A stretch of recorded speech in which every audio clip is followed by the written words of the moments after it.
not the same boat, but I knew who he was. We were competitors with each other, and so we knew who each other were. And so I'm down in Russ's shop, got my suit on. He's half covered in paint and dust, and so I'm talking to Russ, and he says, he was very close with the former coach, Rodney Pratt, that did a wonderful job here at BU. And he brought Russ on as the boatman.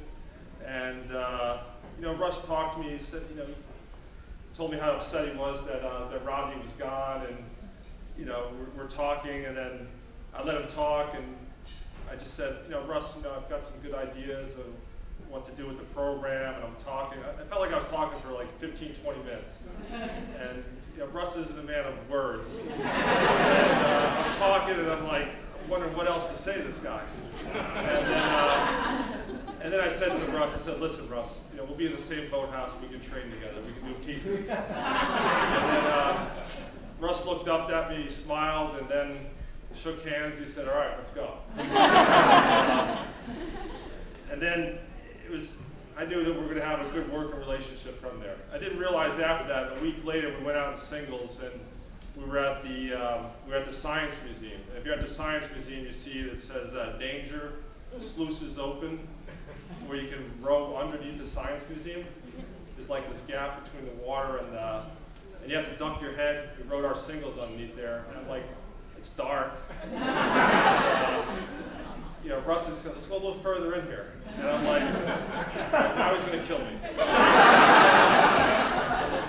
So that is Russ. And, but also about Russ is that, and he's a great example for the young men and women at this program, is that, Russ takes everything that he does with the highest level of integrity and professionalism, and everything that he does here. And he would never let a boat that wasn't fixed, wait another day to get on the water. He would never let paint. He would never send half a set of oars non-painted on the water. Okay. He, occasionally we try to get him out in the launch, to watch the crew, watch the guys rowing. He knows exactly. He's smart. He's very articulate when he does talk, Russ. But also, I think the biggest thing about Russ is that he's extremely thoughtful. And you may not get the answer like you talk to him. There's a little bit of pause, but it's not like he's thinking. And he makes sure that when he speaks to you and tells you what he's thinking, that it's right, spot on. And Russ has been he's been a great person to work with for me personally. He's been a competitor. We go out there and beat the crap out of each other. We don't take mercy on each other, and that's been a lot of fun. But also for me, Russ, you've been a great friend.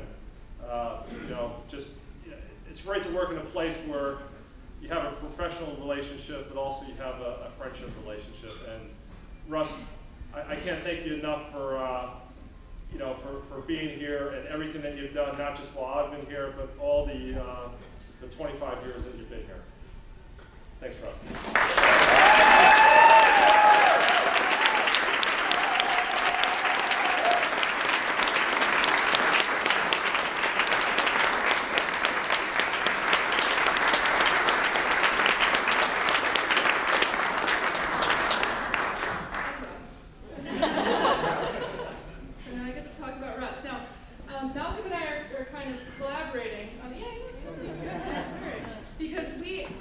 Tom has known Russ a long time, and we've known Russ together 11 years?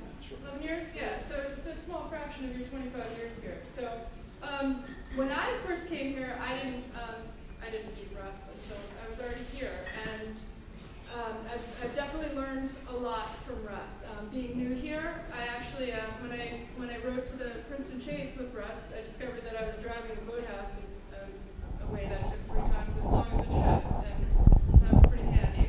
So, things like that. One of the things that I think is really special about Russ is he's got this very cult-like following, which I gotta tell you is a little bizarre, but it's also pretty awesome. When I started here, I was training with one of our alums who graduated in 2003, and she shows up one day in a shirt with Russ's face on it. okay. Like, that's like, I don't know how many people you know have their face on a shirt, like not that many, right? So I was like, oh, okay, here we go. And then I learned very rapidly that Russ can fix anything by using other things. And there's all these, it was like the land of misfit toys with our Airdyne bikes, because they were all being cannibalized and used to build other things, mostly bikes. But it was just a pretty cool situation, and really, definitely, it's a very special privilege to have Russ here as our boatman. Also with the lightweight team, there's been a new championship race for the postseason, the Red Solo Cup. Yeah, which has gone back and forth. The lightweights won. Do you want to? Yeah. Has anyone seen a Charles trophy or a Charles medals? Have you seen those? And they are beautiful. It's got a sculler at the catch. The words "Head of the Charles" etched at the top. You can see the water off the bow. It's a beautiful medal. How many of those do you have, Russ? Just curious. 6. Yeah. And it's the detail is fantastic. But I do know that there is this Red Solo Cup trophy that he covets more, which is the Red Solo Cup is during our IRA training, the women's lightweight 4 and Russ do pieces against each other. And the first year, Russ destroyed them, and they were like, we should make a trophy that's really indicative of the rivalry, and something that Russ will really just enjoy looking at, something that he will really covet. So it's literally at the top of a shoebox wrapped in newspaper with a Red Solo Cup stuck to the top of it. And instead of the etching, I think it's crayon or Sharpie. Sharpie. So it's, and I know he covets it. So, but I, in all seriousness, I've had an opportunity to work at a few different places with a few different boatmen, at Princeton with Brad, and at Columbia with Vinny Ventura. Russ, you're the best. These are guys that have been around forever, and you're absolutely the best. So.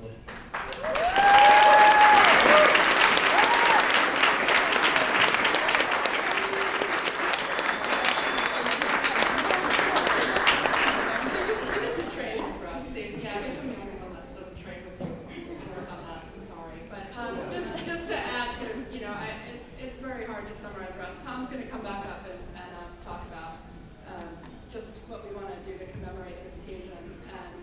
And I appreciate just really, Russ, who you are. I enjoyed torturing you with trivia in the truck. I really appreciate it. But just to really have a way of really being very meticulous and very completely detail-oriented, make our team fast, but you add this spirit that's just wonderful, and I really appreciate it so much. So thank you.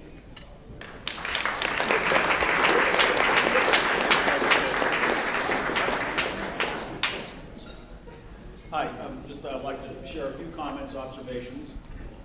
My name's John Lindberg, associate coach on the men's side. Russ and I have known each other quite a bit. This is painful for us so far. I had to step in and just protract it even further. So, I think the first thing we need to set about doing for the next 25 years is come up with a far different title than Boatman. I often find myself showing families and recruits around the boathouse, and one of the things I actually try to avoid is Russ on that tour with the family for one reason. Not that he's covered in paint and dust or whatever's going on, but I have lost a way to introduce Russ. Introducing Russ to the family, to the recruit as our boatman does such injustice to what the way he serves his program. It's embarrassing to me. I put my head down, I sort of mumble over, and hopefully Russ is not too upset with me. But I think we need to come up with a far more descriptive term for these next 25 years. it's what I've really sort of gathered over these 7 or 8 years is just how much he cares for each and every young adult in this boathouse. He really does know you more than perhaps you know you. He really has a sense of who you are, what we're about, and cares passionately about not just how we do it, what we do, but again, how you do it as well as people. He takes great pride in that, and that comes out in the few and short conversations we have about that from time to time. It's really heartfelt, and that's to me. And it goes further to my last point. Certainly as a coach, you'd like to do well. Just out of our competitive instinct and our sort of personal bearings on success, and you want to please those in the program and the community, and you take the accolades or the congrats or the well dones from the head coach or the athletic director, and those are good and those are important.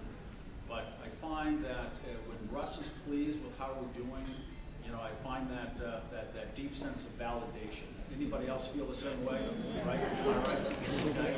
So I find that I get out of the basement of Maslow's scale to the next level. And Russ feels like we've done a good job and done it the right way. Russ, thank you.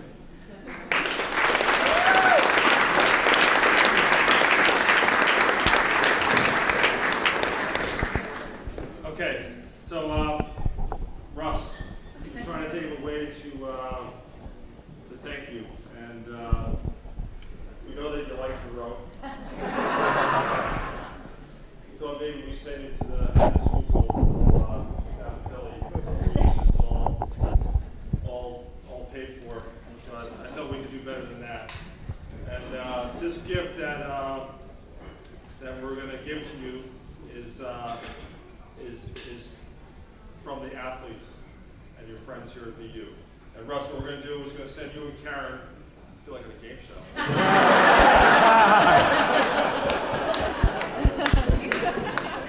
So Russ, okay, don't drink tonight because you're going to the Silver Skiff regatta in Italy. Woo!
November 11th, which is the day after we get back. And as it happens, we never took a honeymoon because we were just waiting until I finished my doctorate, which happened this summer from BU. So thank you all so much for your support of Russ and for giving us this wonderful gift.